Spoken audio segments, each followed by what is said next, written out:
my best friend, and I'm glad to hear your voice. All right, welcome everyone to a new episode of the Roscoe's Wetsuit Neuro Podcast. I am your host, Toby Passman. Check out roscoeswetsuitneuro.com to learn about applied neuroscience coaching, along with targeted neuromodulation services that we now offer to clients interested in peak performance in the Miami and Fort Lauderdale area. That's roscoeswetsuitneuro.com. Also check out, sign up for our email list and you'll receive a bonus PDF with 6 steps to better cognitive performance. Now on to the show today. We have a special guest, Grace Wesson. After completely burning out at the age of 24, Grace quit her executive job and began a journey of self-discovery. The journey led her from a life of constant stress, self-medicating, depression, and isolating to discovering her love for helping others on their wellness journey. She's now an NASM certified personal trainer and wellness and energy coach who specializes in helping all types of humans define and create lasting wellness in their lives. She helps humans create sustainable, lasting wellness in their lives that is completely unique to them and free of societal standards. Grace, it's a pleasure having you on the show today. Thank you. I'm so happy to be here. So tell me a little about that journey that I alluded to briefly in the introduction. So tell me kind of what happened around the age of 24, and then kind of how you kind of discovered some of these more holistic kind of wellness modalities. Yeah, absolutely. So when I start telling my story, I'm like, my mind goes back to like literally since I was a child. But I grew up in a family where I played sports and I was very active, and my mom was always kind of pushing diets on me, and it was never really like a very like educational kind of health environment. It was more just like making sure I wasn't getting fat kind of environment. So I never really learned how to take care of myself in a way that I actually enjoyed. So by the time that I got out of high school, stopped playing sports, wasn't living at home, nobody was like watching over my shoulder about what I ate or anything like that. I kind of just stopped exercising altogether, even though it always had been something that I loved doing before. And just really like, every unhealthy thing I could be doing, I was doing. I started smoking cigarettes when I was like 17. And then I, just kind of added on from there. And when I was about 19 or 20, I got a job at a startup company, and I kind of just like, I did really great right off the bat. So I was just getting promoted while we were growing, and kept getting promoted until I was the assistant vice president of operations. And it was a very toxic environment. And at this point I was living on my own in my own apartment. I was all by myself all the time. I had absolutely no way of managing my stress, which now had been like thrust on me because I was only like, I think 22 when I got that title. So I was still very much like trying to figure out my life and myself as a person. And then on top of that, I had a huge responsibility, and I had absolutely no healthy coping mechanisms for anything. And that kind of quickly, like, it all just kind of started adding up and piling on top, and it was like this self-fulfilling cycle of me being exhausted after work, coming home, either just like smoking pot, and at one point I started doing other drugs, and then I wouldn't want to go out, and because I wasn't seeing anyone, I was like, it was just like this cycle of, I finally got to the point where like I had spent several nights just like crying because I felt so crappy and I felt so stuck in my life. Like physically I felt awful, mentally I felt awful, I felt so alone, even though I technically wasn't. I had just isolated myself. And so I finally got to this breaking point where I was like, okay, I have to do something now, or like I was like headed to either get fired because I was hardly doing my job anymore because I was so one stressed out, two not taking care of myself. So I'd be like stumbling into work, you know, like 20 minutes late every day. Like I was so depressed, I wasn't showering. Like it was bad. And so I finally, I don't know what it was. Like I think just having so many nights of just feeling awful, I finally was like, okay, I have to, something has to change. And the very first thing I did was I was like, I want to quit smoking cigarettes because one, all of my everyone, like I think like over half of the office smoked cigarette. My boss would buy us cigarettes. So it was like, it was a very kind of toxic environment for so many reasons, but so we were smoking cigarettes all day every day, and the number one thing I was like, I don't even have time to do my work right now. So I was like, for no other reason than like I'll be a little less stressed out if I have more time because I'm not taking so many smoke breaks, which seems like not typically the reason people quit smoking cigarettes, but I had tried so many times before and was never able to do it. So I was like, you know what, this time I'm going to do it. And so my first step was to stop buying cigarettes, even though I knew I was going to probably just keep smoking because my coworkers were around me and they'd give them to me. But I step one was like, I'm just not going to buy cigarettes. And then step two, I was like, okay, instead of actually going on smoke breaks, I'm going to start taking a walk around the office building. So when my coworkers would go out for a smoke, or if they'd ask me if I want to go out for a smoke, I'd be like, no, I'd get up and I'd go on a walk around the building. I started like counting my steps and stuff to like try to get to 10,000 steps a day. And it was just these little tiny things. And then I was coming up on the lease on my apartment was finally ending. So I was like, okay, I can quit my job. I had a brand new BMW that I had to give back. It was like, I had to like sever ties with the entire way that I had been living my life. I moved to a different city. Like I moved in with my dad for a while. Thankfully, I had that option. And essentially was like, at that point, I was like, I had no idea what I was doing. I was just trying to find like, I knew that I was not cut out for like the corporate world. And even though I could do it, that is not what I wanted for my life, and I knew there was something more, something that would allow me to at least be able to take care of myself, right, give me the time and energy to be a human first. So I had to figure out how to do that, and then I got another curveball. So I actually became pregnant with my son. He's 2.5 now. And so that was another thing I had to figure out. And so I ended up moving again, even further away from kind of everything I had ever known up to that point. And throughout pregnancy was super rough. I felt so disconnected from my body.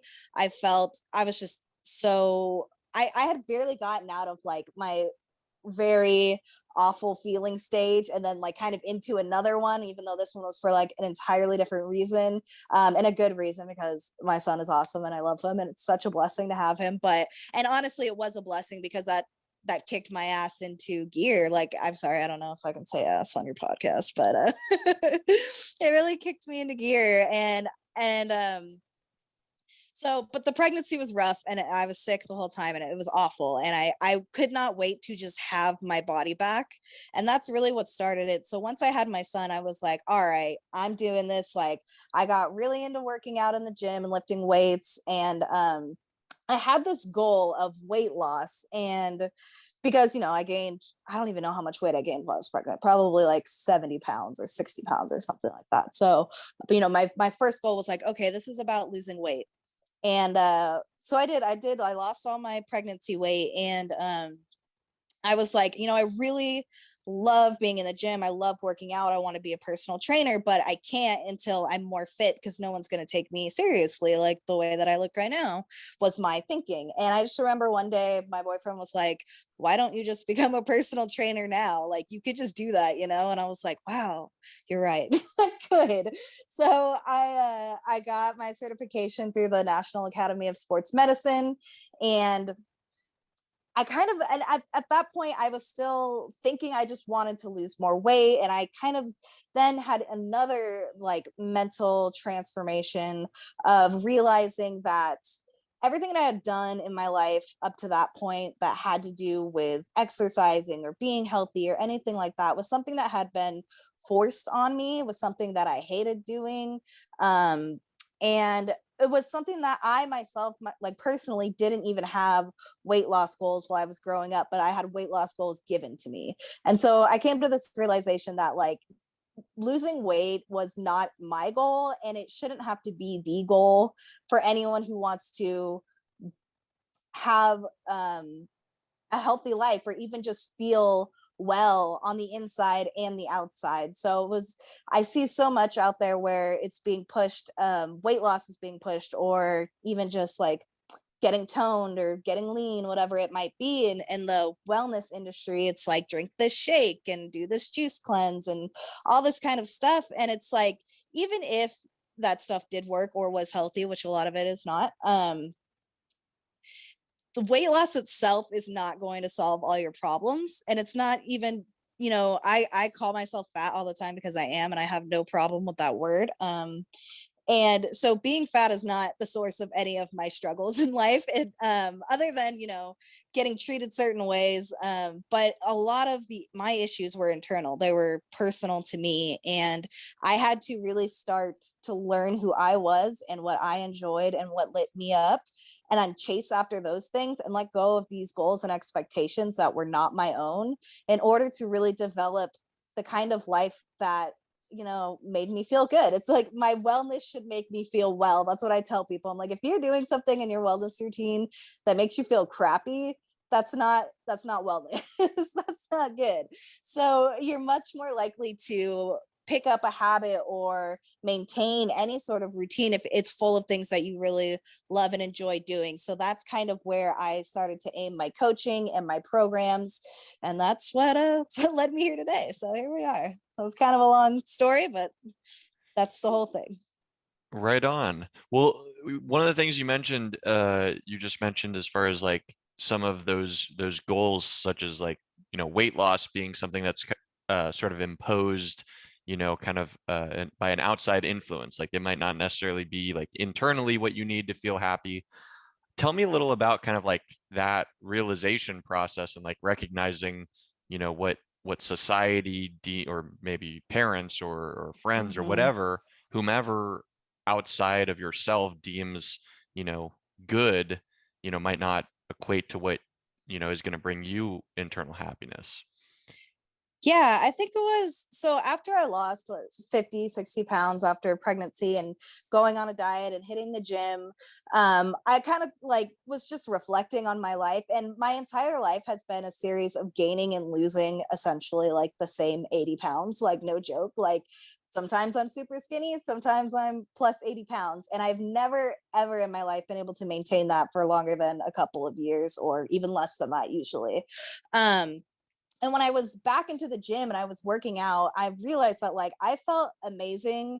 I loved myself. Like I loved the way that I looked. I loved the way that I felt. And technically, my BMI is still like, you know, off the charts. And like I think it's still technically obese. But I'd never felt better. And I really realized that it was not losing weight that made me feel good. It was moving my body. It was getting outside. It was building strength and just like setting goals in the gym and lifting heavier and just doing all these things that I really enjoyed, goals that I had personally set for myself, that I felt like added to me as a person, as opposed to trying to make myself smaller. And I also just like kind of found a community on Instagram is where I mostly you know, spend my time, of a lot of other women and just people who kind of felt the same way, where it's, you know, you spend so much time losing weight and then you gain it back, and essentially your happiness is fluctuating with your weight, and you're not really building anything solid, and you're not really resolving anything inside yourself. You're not really creating habits that you love. You're spending your life essentially beating yourself up, and just like your goals are being driven by things that you don't like, as opposed to setting goals that are actually just things you like doing. So that's kind of how I made that change in my mind, that switch in my mind. And that's not to say that I don't think anyone should have a weight loss goal. That's not to say that my weight is not going to continue to fluctuate on its own, because bodies change all the time. Anytime my routine changes, my body changes too. I just no longer revolve my life around eating a certain way, getting worried if I'm not in the gym 6 days a week, and like definitely not stepping on a scale. That's not gonna happen. So yeah, that's kind of how I made that change personally, and what I've seen in others as well. I was actually just going to ask if that same sort of philosophy kind of translates to when you're coaching and working with other people. Do you find that they often come to you with kind of like rigid, like say weight loss goals, and then you kind of have to steer them more into the direction of like finding what's going to work for them and just kind of general wellness? Or Yeah, so most of the people that come to me have already seen what I'm putting out, and the only program that I'm actually selling other than my one-on-one coaching, I have a 12-week online program, and it comes with this 12-week journal, and it's called the Body Connection Program, and it's literally just all about connecting with your body.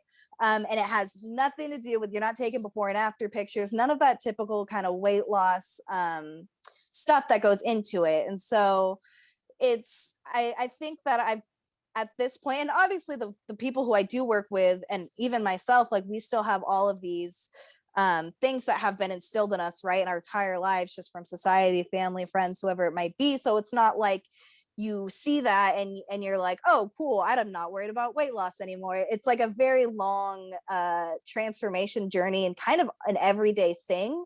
But I do think that most of the people, by the time that they decide to work with me, do realize that I am not there to help them lose weight. That is not going to be the goal. If it happens to happen while they're working out with me or working with me, then it happens, but it's never been the focus.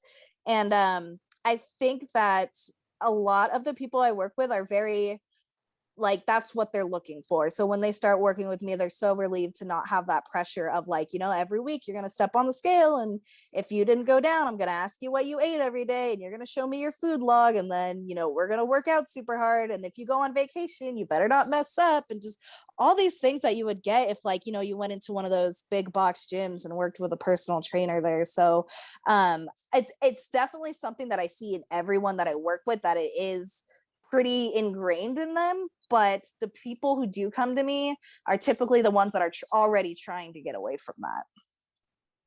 awesome. Tell me about I noticed in your bio, so the wellness / energy coach. Tell me about like the energy side of things. Like how do you define that, and how does that come into your coaching? Yeah, absolutely. So energy is such like a vague / broad term, because it can mean so many things, which is great. And I even use it in so many different ways. A lot of it I talk about, one, like very tangible scientific energy, right? The way your body uses energy, the way that your nervous system runs on energy, the way that your body burns calories as fuel, and all that kind of stuff, in a way that like most people can accept and understand.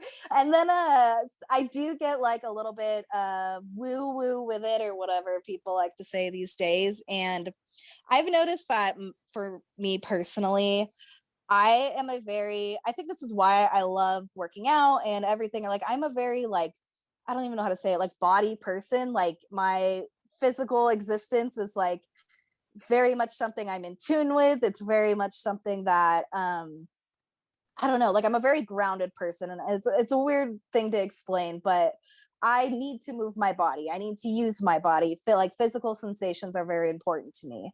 And I've noticed that I have built like, I can feel energy in a lot of ways that I couldn't before. Now that I am even more in tune with my body, now that I've flushed out all the things that were kind of blocking me before from being in touch with this. And what I really teach, because it can go like I said, it's like all over the board, from like very scientific to very crazy. But what I typically am teaching and guiding my clients and the people I work with on is identifying different types of energy that you're feeling. And what that really is essentially a way to identify your emotions.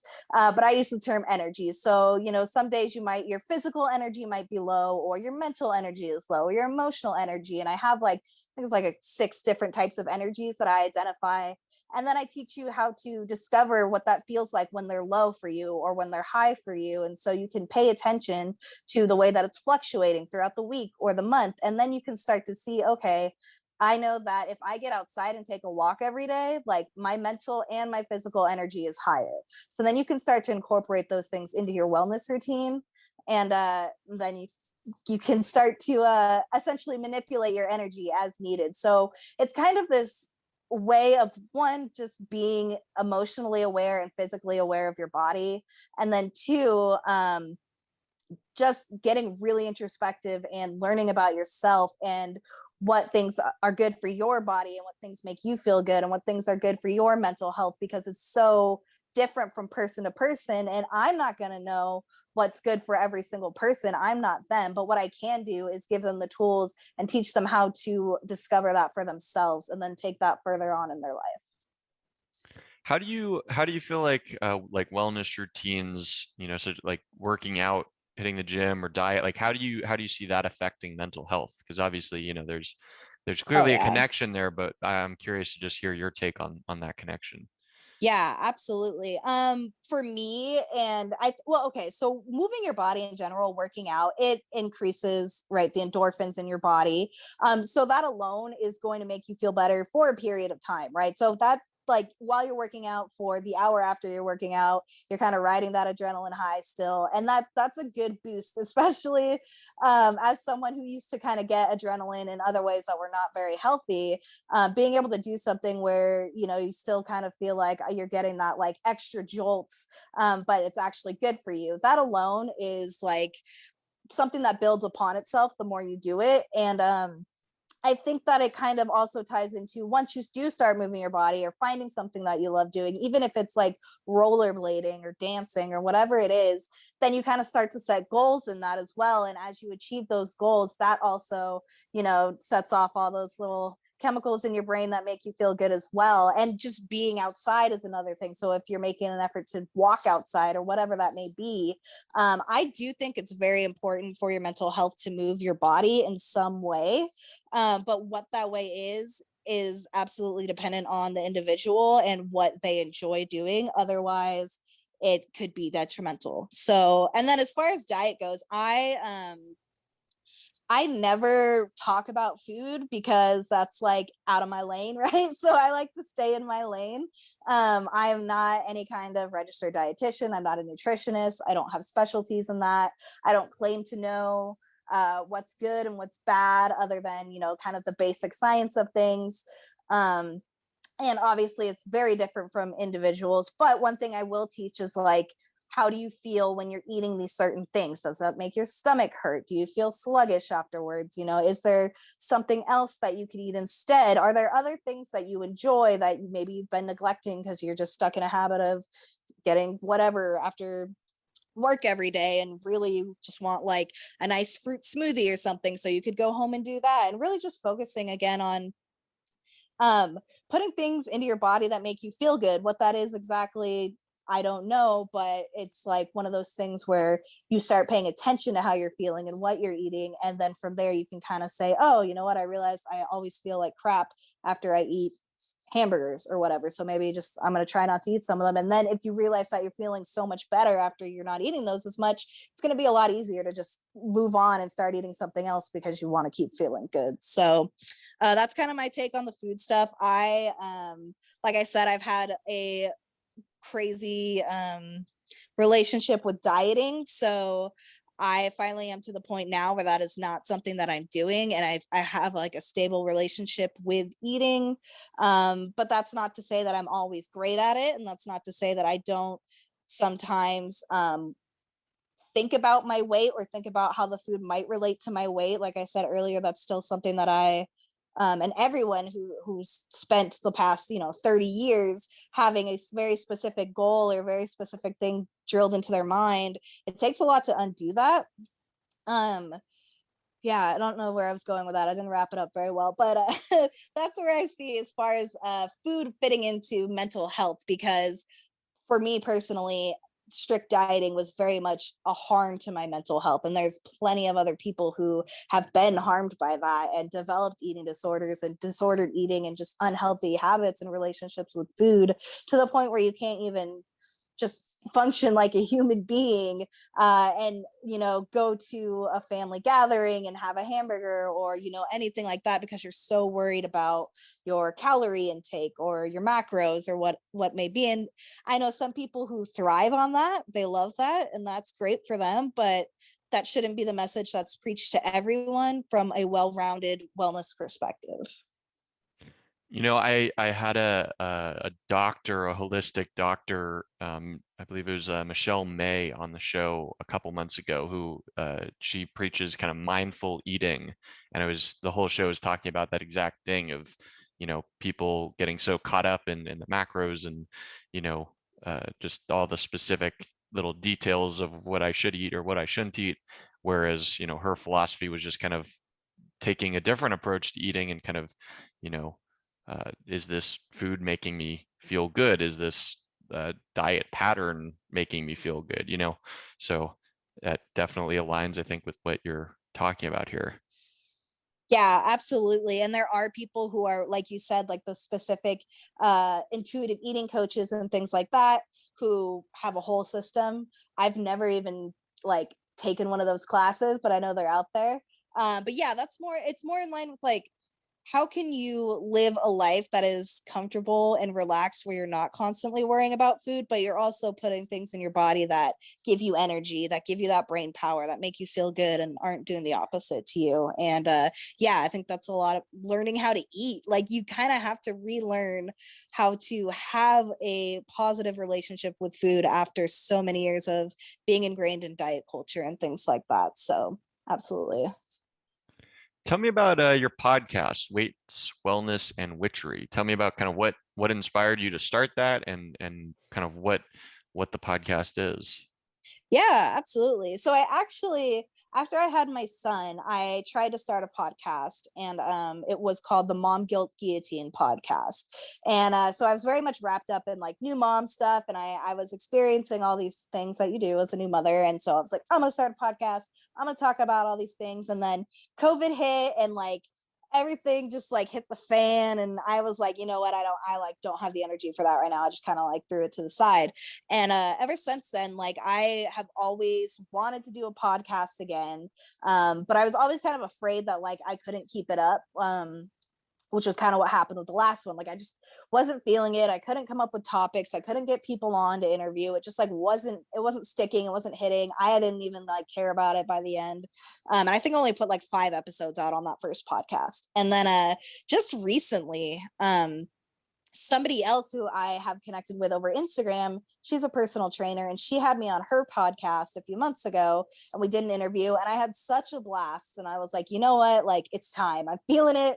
I want to start a podcast again. How can I incorporate all of the things that I teach, that I love, that I live, into one podcast without it being too broad or too, I don't know, like all over the place and across the board? And so weights, because I personally am a weightlifter. I love being in the gym. I love lifting heavy weights. I would love to talk to more people who do that. So that's what the weights is for. And then wellness, of course, I'm a wellness coach, and that can entail so many things. Gosh, wellness is such a broad term as well. And then the witchery is kind of where I get into some energetic magic and some kind of rituals and like, crystals and spells and things like that. I recently interviewed a medium, and that episode will be airing in a couple of weeks. But yeah, I'm into all that stuff as well. So this kind of just like ties it all up and gives me a chance to start talking to people who are also into these things and get all these different perspectives. And yeah, that's really the goal there. And hopefully give people a place to come and listen to a podcast that does talk about exercise, that does talk about wellness, but is doing it in a very non-judgmental, laid back, and like, way that makes you feel good and not make you feel like crap about yourself. So that's really the whole goal. Right. How do you, I want to hear like, what's your take on kind of how the media, like portrays kind of, health, in terms of just the super skinny like images. I mean, especially, of women, I think, definitely more so than men. But, I definitely like, all the kind of body dysmorphia and whatnot that is currently taking place in today's society. Like how do you feel like maybe like what your work does maybe kind of counters that sort of like approach? I would think, but I don't know. What's your opinion on that? Yeah. I definitely consider myself, yeah, like the opposite of that is my goal. But there's only so much that we as individuals can internal work we can do where there's so much systemic and like external things that need to be done as far as the effects that fat phobia really has on the entire country. And I mean, it's like one thing to hate your body, and it's one thing to think you look ugly, and it's one thing, I mean, like starving yourself, obviously that's very dangerous, and there's so like that's like the worst of it, right? But it's also things where like people can't sit comfortably on an airplane, or you know, people seeing obesity as this like disease that needs to be fought, like this war on obesity, and it's really like it's a war on obese humans. So gosh, like there's, I could get into a whole thing on that, but there's actually a really great podcast with someone who does a way better job of it than I do. I don't know if I can shout it out here, but can I? Yeah, go for it. Okay, cool. It's called the Maintenance Phase podcast, and it's Aubrey Gordon, and I can't remember what the other co-host name is, but they're both great. It's hilarious, and they do a really great job of taking these like all these different topics and things that are out there, like things like like juice cleanses, or like the presidential fitness test that we take in elementary school, or just all these things, and like really breaking down the science and the logic, and really just like uh basically calling out the bullshit on all of it, and highlighting how it's actually doing so much more harm to humans than good. And so like if that's something that anybody listening to this is interested, go check that out, because she does a great job. They do a great job. And I agree with a lot of things that they say. They do a lot of bashing of like wellness things, like juices and things like that. And some of that stuff, it's like I personally like. It's not stuff that I would ever push on somebody. It's not stuff that I think is a miracle cure for anything, and nothing like that. But yeah, it's a pretty great podcast. So what I'm saying is that I think that the work that I do can do a lot for an individual who is looking for an internal transformation. And I think we can start to change the minds of ourselves, about ourselves, and then change the minds of the people around us. But then also there's a whole other level of like, how do we dismantle these oppressive systems that are really not providing every human with the level of existence they deserve? So that goes way beyond me.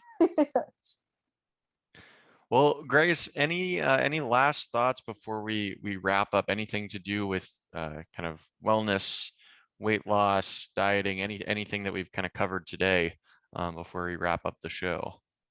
I think really my only message is that like if you right now are doing anything, or if you have a wellness routine that you consider something that you don't enjoy doing, if there's anything in your exercise routine that you hate doing every single day, like if you're doing burpees and you hate them and they're not doing anything for you, feel free to drop that. Feel free to reach for something that you really enjoy. It's something that's going to make you happy, because life is about living in a way that you love. So that's it. That's my 2 cents on that. Awesome. Well, Grace, if people want to connect with you or find out more about your work, where would you direct them to? Absolutely. So I spend a lot of time on Instagram, and that's at Total Wellness with Grace. And then my website as well is www.totalwellnesswithgrace.com. So you can absolutely reach out to me there, send me a message on Instagram, hit me up. I love talking to new people. And yeah. Great. And well, if you guys enjoyed the show today, go ahead and like and subscribe to our YouTube channel, where Ross Goes Wetsuit. And you can also find audio versions of the podcast available on Spotify, Apple Podcasts, Stitcher, and just about anywhere else that audio podcasts are available. Also, if you guys enjoyed the show, I would really appreciate it if you left us a 5-star review on Apple Podcasts. That would be greatly appreciated. Grace, thank you so much for coming on the show today. It was really a pleasure having you on. Yeah, thank you so much. I've loved being here.